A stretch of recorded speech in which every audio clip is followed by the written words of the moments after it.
Tomamos la explicación y lo hacemos que lo estamos comentando. Mira, yo puedo aumentar mi capacidad de producción máxima si cuento con más recursos, ¿sí? Pero hay otra alternativa que hemos comentado y que vosotros citabais. La otra alternativa es mejorar la productividad. Si mejora la productividad, por ejemplo, en el sector de los alimentos y su función de producción, que hasta ahora era esta ya aquí,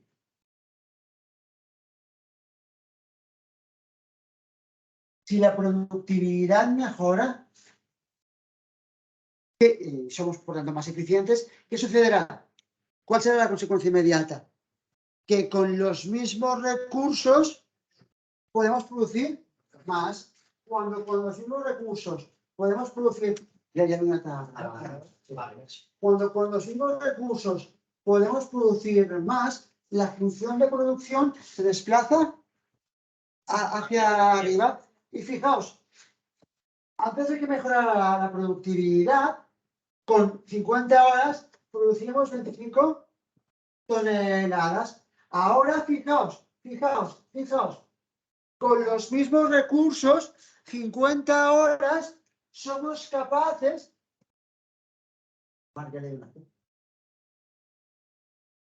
a fabricar 50 toneladas. ¿Cuánto vale la productividad ahora? Uno. Si con 50 horas hacemos 50 toneladas, significa que este punto F1 estará aquí arriba, en el 100. No se puede ser pequeño, ya ves. No, yo sin mucho las escaleras para... O la S más alta. Les puede ayudar. ¿Vale? Y pues fijaos. ¿Cómo podemos sacarle más partido, más rendimiento a unos recursos que por definición son limitados? Mejorando la productividad. Por eso la productividad y las mejoras en la productividad son tan y tan importantes. La A es la productividad. Recordad, lo simbolizamos en la fórmula que pintábamos antes. Uno tiende a pensar que solo es capaz de producir más si consigue obtener más recursos. Es verdad, o estrictamente es cierto, no estamos diciendo ninguna tontería. Pero hay otra manera de aumentar nuestra capacidad de producción, siendo los recursos limitados, como es la mejora de la productividad. ¿Y cómo se mejora la productividad? ¿Mejorando la tecnología o mejorando la formación? Sí, pero es verdad, pagando más, trabajas con más alegría. Es indiscutible. Y el rendimiento mejora. Pero las empresas solo van a estar dispuestas a pagarte más si tu rendimiento es superior, porque tienes argumentos que lo sostienes, porque yo lo valgo. Sí, aquí estamos hablando solo de, ¿cómo se llama? De trabajo por simplicidad. Mejorar el capital significa tener máquinas más eficientes. Es la tecnología que estábamos hablando. Mejorando la formación de los trabajadores. Y eso acaba redundando en una mayor capacidad de producción. Y lo lógico y también deseable, aunque no siempre pasa, es que esa mejora de la productividad vaya acompañada de un aumento de los salarios. Una última cosa. ¿Por qué los salarios en España son bajos? Porque la productividad es baja. Sectores que predominan, hace un momento lo estábamos comentando, el de la restauración, hostelería, en ese tipo de actividades, el salario por hora, el precio por hora que paga un trabajador es realmente muy bajo. Y entonces, una persona que trabaja en esos ámbitos, ¿cómo puede conseguir al final del mes, en el conjunto del año, un sueldo más o menos digno? Solo puede hacerlo de una manera, acumulando horas. ¿Sí? Horas y horas. Porque su formación es baja, su productividad es baja. porque son actividades en general, estas que estoy citando, que requieren o que absorben población más o menos joven, pero poco cualificada. Según cómo es un error. Entonces, si vamos al sector de la restauración, uno tiende a pensar erróneamente que cualquiera puede hacer de camarero o de camarera, o que cualquiera puede hacer de cocinero o cocinera. Es un error. Igual que sucedió años atrás, en la época gloriosa del boom inmobiliario en España, donde tenía que pensarse que, bueno, cualquiera podía dedicarse a la construcción y, bueno, por un proceso de prueba y error, cualquiera podía ser capaz de levantar una pared o levantar un edificio. Eso es erróneo, no es así, pero llegó al equívoco en esa época, del 2000 al 2008 aproximadamente, sobre todo en este ámbito de la construcción, pero sí que es sensible al conjunto de la economía, que, bueno, para trabajar y tener un buen sueldo no hacía falta estudiar. Y eso sacó de las aulas a mucha población joven, que en la actualidad tiene poca formación, tiene 35, 40 años y una hipoteca que está pendiente de pago en el mejor de los casos. Y tu salario es bajo y atrapado por las obligaciones hipotecarias, por las obligaciones familiares, porque tienes hijos a los que hay que mantener y alimentar.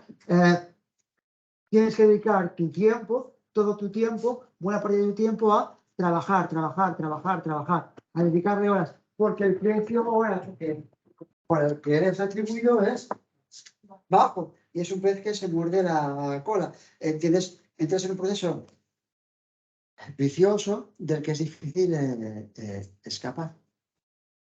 Más si las empresas compiten por precio y coste. Porque si compiten por precio y coste, el coste salarial tiene que mantenerse bajo. ¿Se entiende lo que estoy diciendo? ¿De acuerdo hasta aquí? Pues si se entiende lo que estoy diciendo, llegados hasta aquí, lo preguntaba antes, lo vuelvo a hacer ahora. ¿Cómo las empresas son capaces de producir o de producir más? ¿Aumentando la productividad? ¿Aumentando la productividad? Sí. ¿Y cómo se aumenta la productividad? ¿Cómo se mejora la productividad? O mejorando la formación o mejorando la tecnología. Es una opción, mejorar la productividad. ¿Y la otra? Disponer de más recursos, que pueden ser más personas, pueden ser más máquinas, pueden ser mejores materias primas. ¿Sí? No en este ejemplo, que es sencillo, pero sí en general. ¿Se entiende hasta aquí? Vale, pues llegados a este punto, lo que se trata, que nadie se asuste, es estos dos gráficos, ¿sí? Que son la función de producción de alimentos por un lado, la función de producción de tejido por otro, estos dos gráficos, juntarlos en uno solo.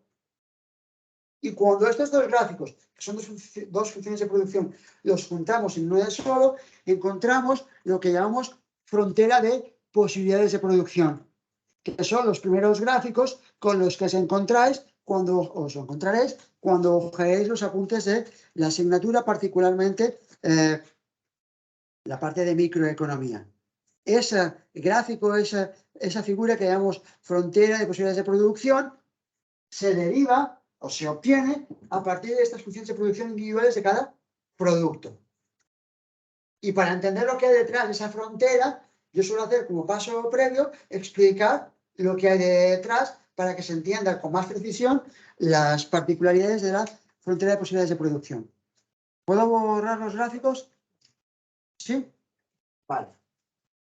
Pues mirad, esta frontera de posibilidades de producción es, como veremos justo ahora, es una función formada por combinaciones de producción de dos bienes o dos servicios. En nuestro ejemplo serán alimentos y tejidos. Pues decía, una frontera de posibilidades de producción está formada por combinaciones de producción de dos bienes que pueden ser elaborados en una economía con unos recursos que son limitados. Mirad, si en unos ejes de coordenadas como estos de aquí representamos en el eje vertical la producción de alimentos. ¿Por qué alimentos? Porque sí, podría ser la producción de tejido. Una producción de alimentos que medimos a partir de las toneladas. Y en el eje horizontal medimos la producción de tejidos. Una producción de tejidos que medimos en metros. ¿Sí? ¿Veis la diferencia entre estos ejes de coordenadas y los que representábamos anteriormente? Sí. Sí, ¿cuál es la diferencia? Claro, no están las horas. Vale. ¿Qué ahora están las horas? En los gráficos anteriores, en el eje vertical, en ambos dos, representábamos la producción de tejidos o alimentos. ¿Sí? Y en el eje horizontal representábamos los recursos, horas de trabajo en nuestro ejemplo. ¿Sí? En cambio, en este otro gráfico, tanto en el eje vertical como en el eje horizontal, representamos producción. ¿De acuerdo hasta aquí? Vale, sigo. Los recursos de la economía continúan siendo limitados. Y seguimos con nuestro ejemplo. Contamos con un total de 100 horas de trabajo, que hay que repartir o que podemos repartir o que podemos distribuir entre la producción de alimentos y la producción de tejido. De tal manera que, como decía antes, las horas que dediquemos a la producción de alimentos más las horas que dediquemos a la producción de tejidos van a sumar siempre, en cualquier caso, 100. ¿De acuerdo hasta aquí? Vale. Pues sigo. Como si estuviéramos atrapados en la película esta, sí, atrapados en el tiempo, la del día de la marmota, ¿sí? Puedo hacer la pregunta de antes. Si destinamos las 100 horas, todos nuestros recursos, a la producción de alimentos, ¿cuál es la producción máxima de alimentos que podemos llegar a elaborar? 50, ¿os acordáis que decíamos 50? Vale, pues en el eje donde medimos la producción de alimentos, representamos esa producción máxima. Supongamos que el 50 está por aquí. ¿Vale? Esto es 50. Y este 50... Ay, perdón. Pues está pintando mal. Supongamos que está aquí el 50. ¿Vale? Estas son las 50 toneladas. Y estas 50 toneladas son la producción máxima, te lo diré bien, de alimentos. ¿Es que sí? Vale. Sigo. Si estos recursos, las 100 horas, en lugar de dedicarlos a la producción de alimentos, las dedicamos alternativamente a la producción de tejidos, ¿cuál es la producción máxima de tejidos que podamos llegar a obtener? 10 metros. 10 metros.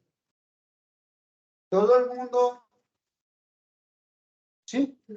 Vale. 10 metros. Y 10 metros es la producción máxima de tejidos. ¿Sí? Vale. A este punto de aquí, en el gráfico de antes, le llamaba, creo recordar, F1. ¿Sí? Y a este punto bueno de aquí abajo, F2, ¿sí? ¿Sí? Tenemos dos puntos. Tenemos dos puntos. Y esos dos puntos, ¿por qué se caracterizan? Porque ambos me definen cuál es la producción máxima de alimentos o producción máxima de los uno con una línea, en este caso, aunque no parezca, es una línea recta. Los uno con una línea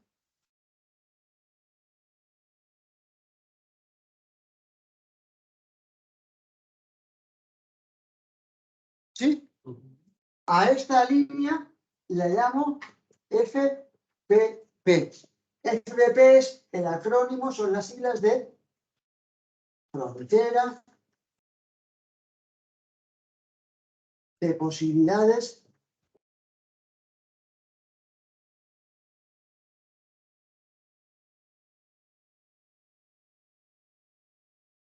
¿sí? ¿Por qué a esta línea se le llama frontera? Porque está formada, fijaos, por combinaciones de producción máximas. Máximas que pueden ser obtenidas en un país de dos tipos de bienes. Con los recursos con los que se cuenta y dada una tecnología, una productividad. Mirad, ¿dónde estaría el punto B de los gráficos anteriores? En el punto B de los gráficos anteriores, justo en la mitad, donde la producción de alimentos era 25 toneladas y la producción de tejido eran 5 metros. ¿Lo digo bien? Sí. No. 5 metros. 5 metros y 25 toneladas, ¿sí? Sí, ¿no? No, porque la producción es 1 partido por día. No puede ser 5 metros. No, si destino 100 horas. Sí, sí. Si destino la mitad. Sí, sí. ¿Sí? Vale, sí, perfecto. Me olvido las 3 horas. ¿Sí? Sí, perfecto. Vale. Sí. Si queréis, cuando produzco 10 metros de tejido, ¿cuántas horas estoy dedicando a la producción de tejido? 100. Bien. Cuando produzco 50 toneladas, ¿cuántas horas le estoy dedicando a la producción? 100. ¿Vale? Por tanto, cuando produzco la mitad, 50 horas.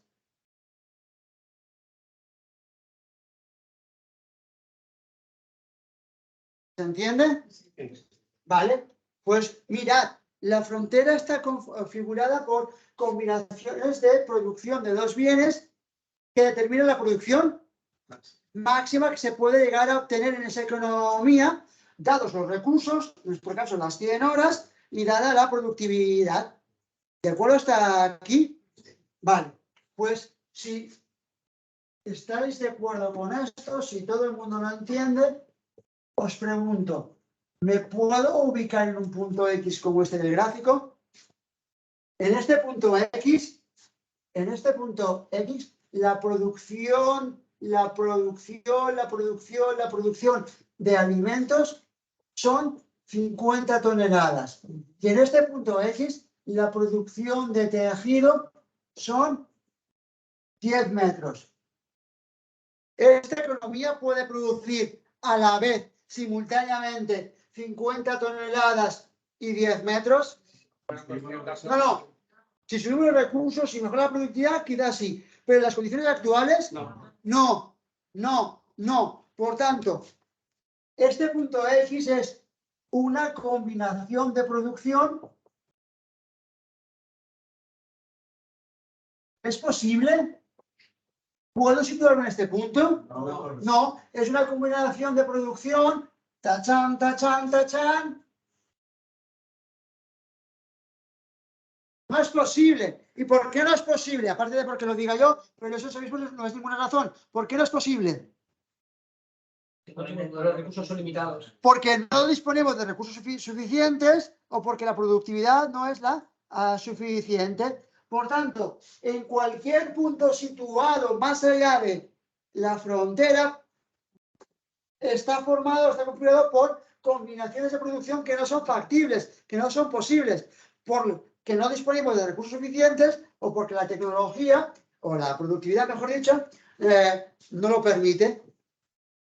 Por eso la línea se le llama frontera, porque delimita las combinaciones de producción que son posibles de las que no lo son dentro de esta línea, en este área. Las combinaciones de producción, todas las combinaciones de producción que encontremos por aquí dentro, incluida la misma frontera, son posibles o factibles.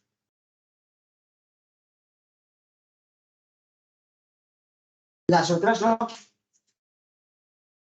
¿Se entiende?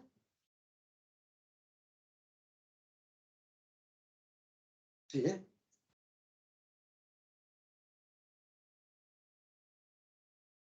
¿Puedo ubicarme en este punto? Sí. Está dentro de la frontera. ¿Sí? ¿Sí o no? Sí, está dentro de la frontera. Vale. Supongamos que estoy en este punto. En este punto, esto es 3. ¿Vale? ¿Por qué 3? Me lo acabo de inventar. ¿Vale? No puedes. ¿No puedo o sí que puedo? Sí, porque yo puedo. Sí. Para producir 3 metros, ¿cuántas horas de trabajo necesito?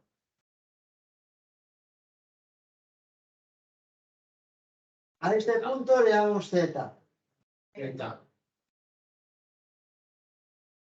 ¿30? Sí. ¿Seguro? Sí. ¿De dónde sale ese 30? De la forma de la propiedad. Aquí.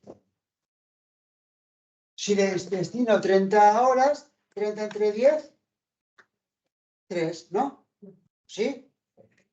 ¿Seguro? Sí. ¿Sí? Vale. Aquí estoy dedicando 30 horas, ¿sí? 30 horas para producir 3 metros y 50 horas, Te lo estoy tirando 20 horas. por tanto, para esta combinación de producción, la apunto aquí, la Z, para esta combinación de producción, la Z, tengo que la producción de tejidos es de 3 metros.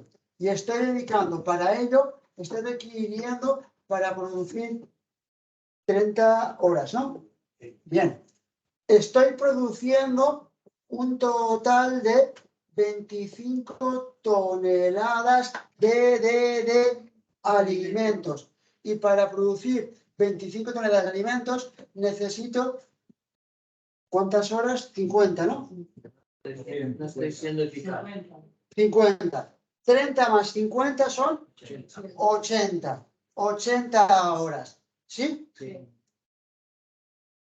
Y tengo 100. ¿Qué significa esto? Que hay un paro de 20 horas. Que no estoy siendo eficaz. Que no estoy siendo eficaz. Significa que o hay despilfarro de recursos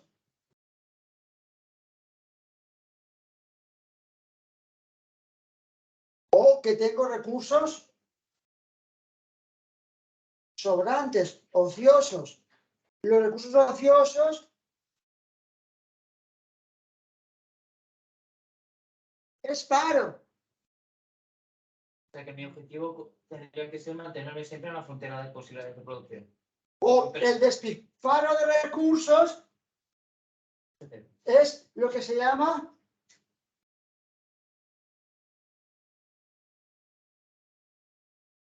superempleo. Bueno, tengo una actividad, tengo un trabajo, sí, pero lo que hago es intrascendente. Sí, no genera actividad, no genera producción. Por tanto, el objetivo de una economía, ¿cuál es? Estar en la frontera para que todos los recursos estén empleados y no haya paro. España, en España hay paro. Sí, por tanto, ¿qué significa eso? ¿Que estamos dónde? Por debajo de la frontera.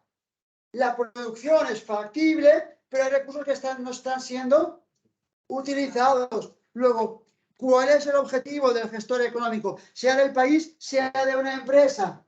Es ubicar o procurar que, ya sea en la empresa, ya sea en la economía, ubicarse en la frontera. ¿Se entiende lo que estoy diciendo? ¿Sí? Por eso la frontera, la función, delimita las combinaciones de producción que son factibles de las que no son posibles. Punto 1. Por eso se llama frontera. Y punto 2.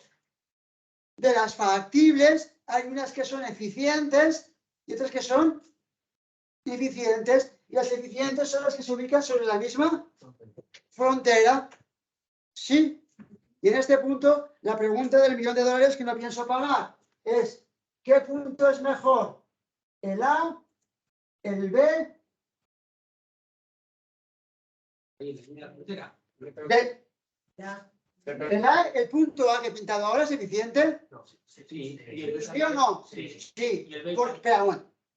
Paso a paso. ¿El A es eficiente? Sí. ¿Por qué? Porque está en la frontera. Porque está en la frontera. ¿Sí? Y todos los recursos son empleados. ¿Y el C? Bien. ¿Y el B? Bien. ¿Y el F1? Bien. También. Porque está en la frontera. Es un punto límite, pero está en la frontera. ¿Y el F2? Bien. Vale, pues... sí. Esperad.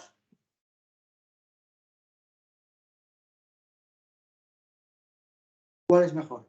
Todos son iguales. Todos son iguales. Iguales, Ninguno. a menos que uno No. Yo estoy preguntando cuál es mejor. Ninguno es mejor. No depende de nada. ¿Qué depende? No. Ya ves por qué no. Sé lo que quieres decir. ¿Cuál es mejor? Si lo miras a nivel global, es B. No. ¿Cuál es más eficiente? ¿Cuál es más productivo? Todos Todos son igual de productivos. Todos son igual de eficientes. Todos son igual de buenos. ¿Por qué? Está en la frontera. Porque están en la frontera. ¿Se entiende lo que estoy diciendo? Todos son igual de buenos. Porque todos son igual de eficientes. ¿Sí? Pero ahora viene la pregunta a lo que tú estabas respondiendo. Siendo todos igual de buenos, ¿sí? ¿En cuál nos situaremos? Ahora sí, dilo. Y el precio será mayor o menor dependiendo de la demanda. Es decir, desde el punto de vista de la producción, los puntos A, B, C, F1, F2 y cualquiera que esté sobre la frontera, todos son igual de eficientes, todos son igual de buenos, ¿sí? Pero que nos situemos en uno o en otro va a depender de la demanda. Porque esa demanda va a condicionar el mayor o menor precio. Y en última instancia el beneficio de la empresa. En el contexto actual, si pudiésemos dedicarnos a alguna cosa, ¿a qué nos dedicaríamos? No. Da más incluso que la política. Fabricar luz. Espía. A fabricar luz. A fabricar luz Gas. o gas. Y claro, si, yo qué sé, lo de tejido, en lugar de ser de tejido, fuera energía, ¿sí? ¿Qué pasaría en este gráfico? Que iríamos saltando del punto A al punto C, del punto B, del C al B, y así sucesivamente, ¿sí? Porque tendríamos recursos a la energía. ¿Se entiende lo que estoy diciendo? ¿Se entiende? Vale. Por tanto, cualquier punto situado sobre la frontera es eficiente. Son todos igual de buenos. Que nos ubiquemos en uno u otro depende de la demanda. ¿De acuerdo con hasta aquí? Vale, pues atentos porque ahora cuando lo matan.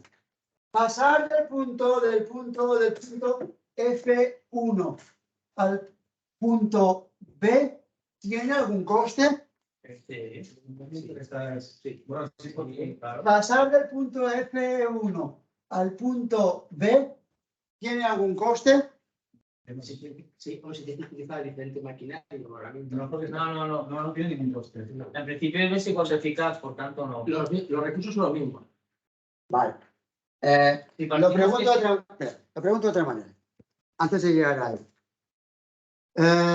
¿Entendéis el concepto de frontera? Vale. ¿Qué pendiente tiene esta función? La pendiente de esta función, la frontera, la función, tiene pendiente positiva, tiene pendiente negativa. ¿Positivo o negativa? Tenéis un 50% de posibilidad de acertar. Puede ser que sea positiva, puede ser que sea negativa. Yo diría que negativa, pero bueno. No. Es eso de siempre. Si es positiva, o yo diría que es positiva porque es positiva, y si es, yo diría que es negativa porque es negativa. Porque como es negativa, es negativa, la derecha. Mirad, siempre que nos preguntan por la pendiente de una función, la que sea, esta o cualquier otra, me da igual, ¿sí? Siempre hemos de pensar que nos movemos de izquierda a derecha, ¿sí? Vale, negativo. Entonces, fijaos, si me muevo de izquierda a derecha, por ejemplo, si paso del punto ese gordo de ahí, punto F1 al punto B. Si paso del punto F1 al punto B, ¿qué ventajas tiene? ¿Tiene alguna ventaja saltar del punto F1 al punto B? ¿Alguien gana? El que fabrica tejidos. Cuando pasa del punto F1 al punto B, la producción de tejidos poco o mucho aumenta. ¿Lo veis? Sí. Vale. ¿Y la producción de alimentos? baja. Bien. ¿Veis que cuando aumenta la producción de tejidos, la producción de alimentos disminuye? ¿Veis que se mueven en direcciones opuestas? Vale, pues cuando esto pasa, tachán, tachán, tachán, decimos que la relación causal que vincula las variables, la relación causal es negativa. Porque cuando una sube, la otra baja. ¿Y eso es bueno o es malo? ¿Y eso es bueno o es malo? Da igual. Da igual, da igual. Esto es economía, no es moral, no es ética, ¿sí? Por tanto, no entramos en ese tipo de consideraciones si es bueno o es malo. Ni es bueno, ni es malo. Eso ya lo dirá un filósofo, alguien se dedica a la ética. Nosotros lo que decimos es, cuando una aumenta, la otra baja. Y como se mueven en direcciones opuestas, decimos que la relación causal es negativa. Y cuando la relación causal que vincula dos variables es negativa, la pendiente de la función es negativa, porque cuando una sube, la otra baja. ¿Se entiende? Vale. ¿Seguro, Vale. Si salto del punto F2 al punto B, ¿la relación causal es positiva o es negativa? Positiva. Bueno, Negativa porque voy para atrás. Vale. Negativa porque voy para atrás. A ver. Ya os habéis desfogado, ahora podéis pensar. ¿Vale? ¿Puedo poner esto? Vale.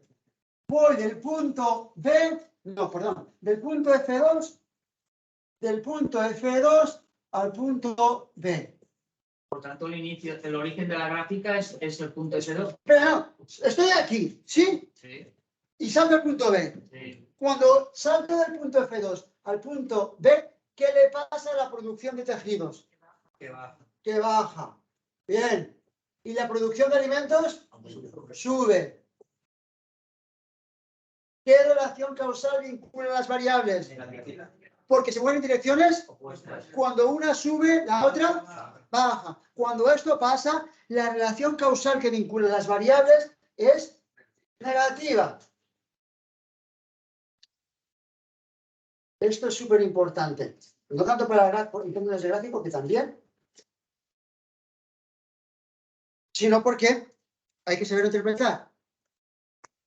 ¿Sí? Pero la pendiente sería positiva. No. Negativa. Si la relación causal es negativa, la pendiente es Negativa. negativa. Casi. ¿Y eso es bueno o es malo? Ni Da bueno igual. ni malo. Ni bueno ni malo. Simplemente que las dos variables se ponen en direcciones opuestas. ¿De acuerdo hasta aquí? Vale. Por tanto, la frontera de posibilidades de producción tiene siempre pendiente Negativa. negativa.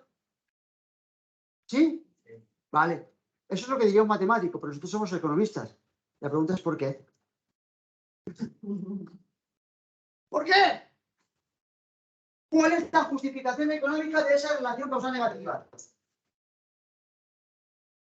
Y por tanto, sigue. Los recursos son limitados. Y por tanto, solo es posible producir más de un bien Si disminuye el otro. si producimos menos del otro. ¿Se entiende lo que estoy diciendo? Con este gráfico, aunque parezca increíble, estamos resumiendo buena parte de la historia que estamos explicando hoy, que para producir se necesitan recursos, que con esos recursos y productividad, pero que como los recursos son limitados, la capacidad de producción también es limitada y que por tanto solo es posible producir más si se reduce la producción de otro bien. Por tanto, moraleja, ¿por qué la frontera de posibilidades de producción tiene pendiente negativa? Porque los recursos son limitados. Porque los recursos son y por tanto solo es posible producir más de un bien si se reduce la producción del otro. ¿De acuerdo hasta aquí? Sí, Pues ahora que los tengo medio entrenados, vuelvo a la pregunta del principio que está por contestar. ¿Pasar del punto F1 al punto B tiene algún coste? Bueno, se pregunta debe ser por algo. Si tiene algún coste, sí. ¿Cuál? Si no tiene algún coste, ¿por qué? No tiene coste. Porque aumentas la producción de uno en perjuicio de otro. Si tú lo miras desde el punto de vista del productor de alimentos Sí, o del productor tiene un de coste. alimentos, Tiene un para- coste. Tiene coste. ¿Tiene coste? Para la producción de alimentos. ¿Tiene coste o no tiene coste? A ver, estoy en el punto F1, ¿sí? Arranco de arriba y salto al punto B. Vale. ¿Por qué puede ser que pase del punto F1 al punto B? Porque has aumentado la... Porque hay mayor oferta, hay mayor demanda de Tejidos. Porque hay mayor demanda de Tejidos. tejidos. ¿Sí? Sí. Vale. Y por tanto, como hay mayor demanda de tejidos, me dedico a producir más. Pero para producir más tejidos, tengo que bajar la producción de... ¿Por qué? Los recursos son limitados. Porque los recursos son limitados. Vale. Cuando salto del punto F1 al punto B, la producción de tejidos sube o baja. Sube, bien, sube. ¿En cuánto aumenta? ¿En cuánto aumenta? En el 50, sí, en 5 Varios sésamos. metros. Paso de una producción 0 5 metros. a una producción de 5. ¿Se acepta? La producción de tejidos aumenta en 5 metros, porque paso de una producción 0 a una producción... 5. No me digáis que sí para que calle. ¿Todo el mundo lo entiende? Sí. ¿Todo el mundo lo ve? Sí, Seguro, ¿eh? sí. Vale. La producción de alimentos, ¿sube o baja? ¿Cuánto baja? 25 toneladas. ¿25? Sí. ¿Seguro? Sí. Porque paso de cuánto a cuánto. De 50.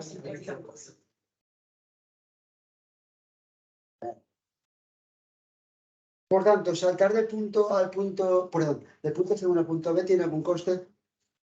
Tiene un coste para una de las variables. Tiene un coste para la economía. Que ilustra un principio fundamental de la economía, que es nada es gratis. Si quieres producir más tejido, puedes hacer, pues la demanda es mayor, si quieres producir más tejido, puedes hacerlo, pero solo si aceptas producir menos Pero no alimentos. tiene por qué haber bajado la demanda de alimentos, ¿no? No tiene por qué haber bajado la demanda de alimentos, pero al productor le interesa hacer más tejido. ¿Sí?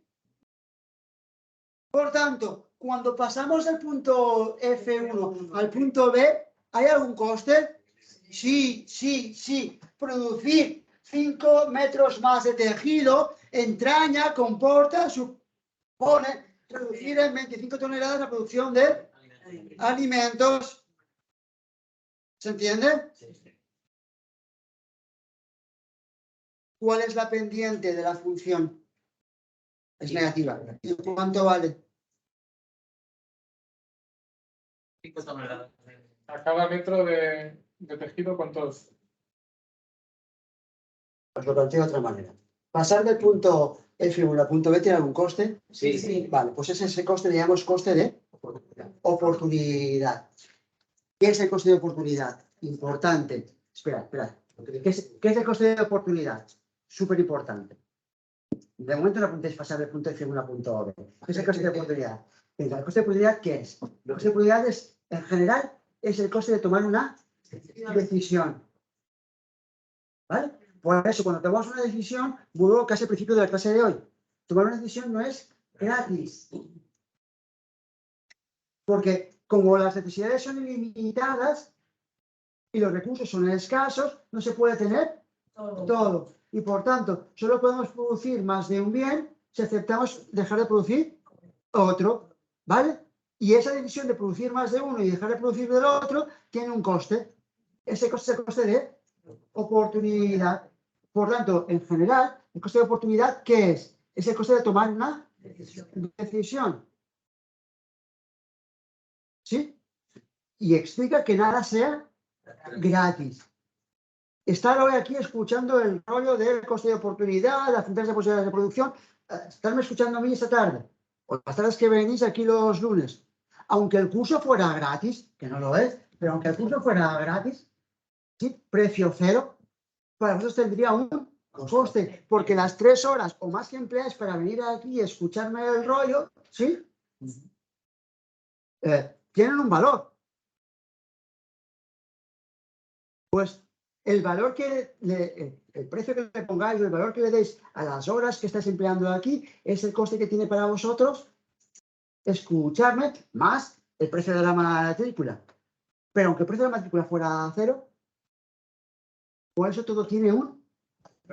Cuidado con esto, que es súper importante. Todo tiene un coste, porque como digo, tendremos siempre un coste de oportunidad, que es el coste asociado a tomar una decisión. Y cuidado porque se presta confusión. Que todo tiene un coste. Por eso nada es, pero que todo tenga un coste no significa que todo tenga un precio. Podrías asistir a esas clases, el precio podría ser cero. Yo podría dar estas clases, no es el caso, también a precio cero. Pero en cualquier caso, eso tendría un coste. Todo tiene un coste, pero no todo tiene un precio. ¿Es una paradoja o parece una paradoja? Pues en general, el coste de oportunidad es el coste de tomar una decisión. ¿Sí? Eso en general. En el ejemplo que estamos analizando, el coste de oportunidad, ¿qué es? El número de unidades de un bien a las que renuncio para obtener una unidad adicional de otro bien. ¿Sí? El coste de oportunidad, ¿cómo lo calculo? Está diciendo, son el número de unidades de un bien a las que renuncio, ¿sí? Para obtener una unidad adicional de otro bien. Por tanto, el coste de oportunidad siempre lo calculo de esta manera. La renuncia se resta entre el beneficio. El número de unidades es un bien a las que renuncio o que sacrifico para obtener una unidad adicional de otro bien. ¿Se entiende lo que estoy diciendo? Vale. En este caso, cuando saltamos del punto F1 al punto B, ¿cuál es mi renuncia? ¿Qué estoy sacrificando? 25 toneladas de alimentos. Vale. 25 toneladas de alimentos. Voy a poner aquí, 25 toneladas de alimentos, ¿sí? Sí. Esta es la cantidad del producto a alimentos a la que renuncio, ¿sí? Y esto lo hago porque quiero aumentar la producción de tejidos. ¿En cuánto aumenta la producción de tejidos? 5 metros. Y normalmente, si me comporto racionalmente desde el punto de vista económico, es porque esto, producir 5 metros más, me compensa dejar de producir. ¿Se entiende lo que estoy diciendo? Sí. Vale. Pues hago los cálculos. Y si hacemos los cálculos, obtengo que 25 entre 5 queda 5. Como tengo aquí un menos entre más, menos. Me da menos 5, ¿lo veis? ¿Menos 5 qué? Menos 5 toneladas por metro, ¿sí? Este menos 5 es el coste de oportunidad. Este menos 5 es el coste de oportunidad, ¿sí? Y este menos 5, ¿qué me está diciendo? Me está diciendo que por cada metro que produzca de más de tela, tengo que renunciar a 5 toneladas de alimentos. Por tanto, este 5 o este menos 5 es el coste de oportunidad de producir ¿qué? 5 metros de... Bueno, y en general, es el coste de oportunidad de producir 5 toneladas. de producir tela, de producir tejido. Es el coste de oportunidad de producir tejido. ¿Sí? Y una última cosa. ¿Qué pendiente tiene la frontera? Negativa. ¿Sí? Es siempre negativa. ¿Por qué? haréis hacerle pesado. Porque pasar de una a otra siempre una. Porque solo es posible producir más de un bien si reduzco la producción de otro, ¿se entiende? ¿Y eso por qué? Porque los recursos son limitados. Pues por eso la pendiente siempre, pues mirad, importante, básico, fundamental, la pendiente, como estamos diciendo, de la frontera de posibilidades de producción es siempre negativa, ¿vale? Por las razones que estamos explicando. Es siempre negativa. Bien. Es siempre negativa. Y equivale, tachán, tachán, tachán. ¿Sabes a qué equivale? Al coste de oportunidad.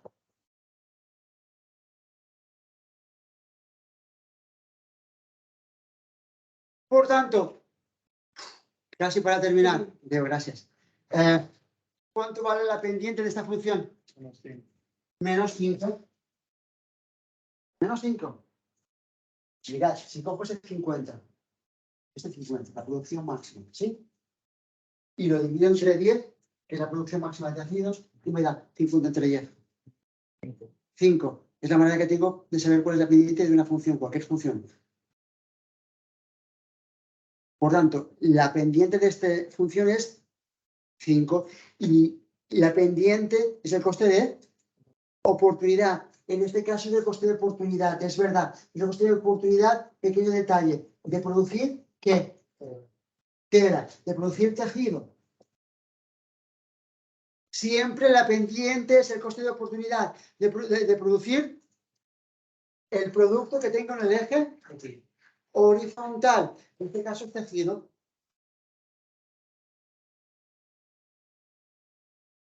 ¿Se entiende? ¿Seguro? Bien. Siempre es negativa en todos los ámbitos, pues en este ejercicio. Siempre, siempre. Pero, ¿y por qué siempre es negativa? Porque los recursos son limitados y por tanto solo puedo producir más. ¿Sí? Vale, ¿se entiende? Vale, estoy en el punto Z, ¿lo veis el punto Z? ¿Sí? Vale, paso del punto Z al punto B. ¿Cuál es el coste de oportunidad?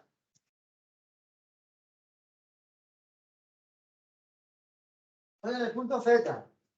Paso del punto Z al punto B. También 25 toneladas. No hay pérdida, solo hay ganancia. Estoy en el punto Z, ¿sí? Sí. Vale, en el punto Z, ¿cuál es la producción de... Vale. En el punto Z, ¿cuál es la producción de alimentos? 25 toneladas. 25 toneladas, ¿eh? Y en el B sí. Y en el paso del punto B al punto Z. ¿Vale? Ah, del B ¿De al Z Z. o de Z al B? Es que Perdón, del Z al B. Del Z al B. Paso del Z al B. Cuando paso del Z al B, aumenta la producción de tejidos. ¿Lo digo bien? Sí. ¿En cuánto aumenta? 2. 2 metros. 2 metros.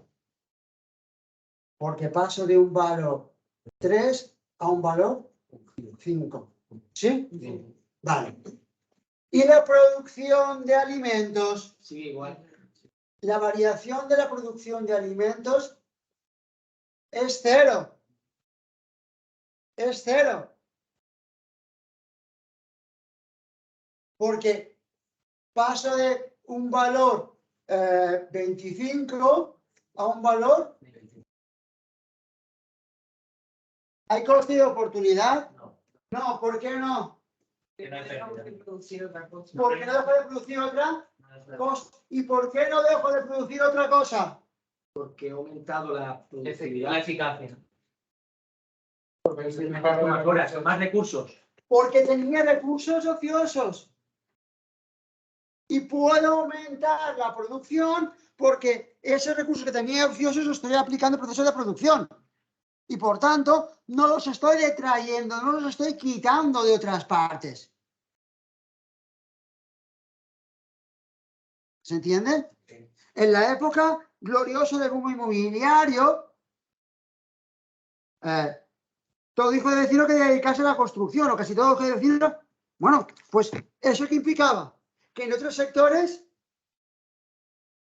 había un coste, porque la gente abandonaba la restauración, la hostelería y se dedicaba a construir. ¿Sí? Y eso iba en detrimento de la producción de otras actividades. Eso fue pan para hoy, para aquel momento, y hambre para mañana, que es donde estamos hoy. ¿Sí? ¿Se ve? ¿Se entiende? Una última cosa para terminar. Aunque lo haremos con detalle el próximo día. ¿Cuándo se va a mover esta frontera? Esta línea es la frontera. ¿Cuándo se va a desplazar? ¿Cuándo llegaremos al punto aquel X que he pintado que no estaba que he borrado? ¿Cómo podemos llegar a este punto X de aquí? Aumentando los recursos, es una posibilidad.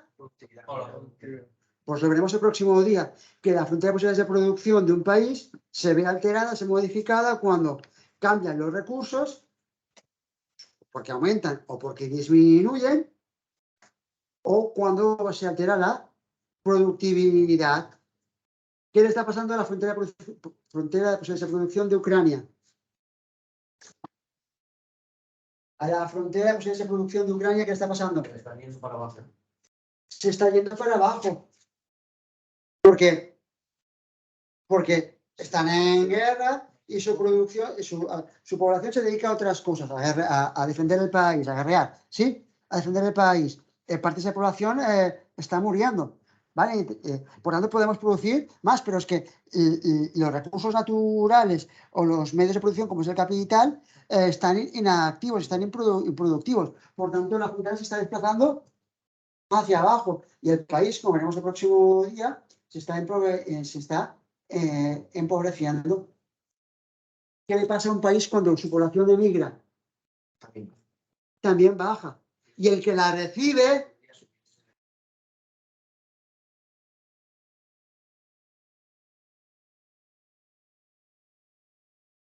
Japón sí, pero ¿qué pasa en Japón? En Japón su población está muy envejecida y su capacidad de producción, su frontera, lleva desde el 85 hasta la actualidad estancada, que no se mueve. Y si se mueve, es para adentro, no para afuera. Pero eso es otra historia. La producción activa es por personas o se hace por horas, ¿no? Lo puedo contar por personas o puedo por Porque a horas. lo mejor un país ahora dice, vamos a poner los viernes, vamos a hacer las jornadas laborales de 40 horas, 60 horas en un país, a otro de 30 horas. Mirad, acabo con esto. Durante la pandemia, particularmente en España, aunque no solo en España, muchas actividades quedaron paralizadas durante, sobre todo, los primeros meses como consecuencia del confinamiento. Y el gobierno en España, eso lo dice bien, decretó una serie de medidas como son los ERTEs. ¿Sí? ¿Eso qué provocó en términos estadísticos? Que el paro no aumentara demasiado, porque las personas que estaban afectadas por un ERTE, estadísticamente no contaban como desocupadas. Su puesto de trabajo estaba congelado. Por tanto, desde esa perspectiva, la población activa no varió excesivamente y la tasa de paro tampoco varió excesivamente y tampoco lo hizo la población ocupada. Pero si los datos que nos manejamos para medir esa población activa no son personas, sino son horas trabajadas, lo que vemos es que en ese periodo, los primeros meses, sobre todo, los que fueron de marzo a junio aproximadamente, hay una caída muy importante de las horas trabajadas en España. Y por eso en esa época, la medida más adecuada para evaluar la evolución del mercado laboral no eran tanto las personas que trabajaban o no trabajaban, sino las horas que trabajaban esas personas. ¿Vale? Pero bueno, eso es otra historia y ya veremos. Bueno, gracias por vuestra atención. La semana que viene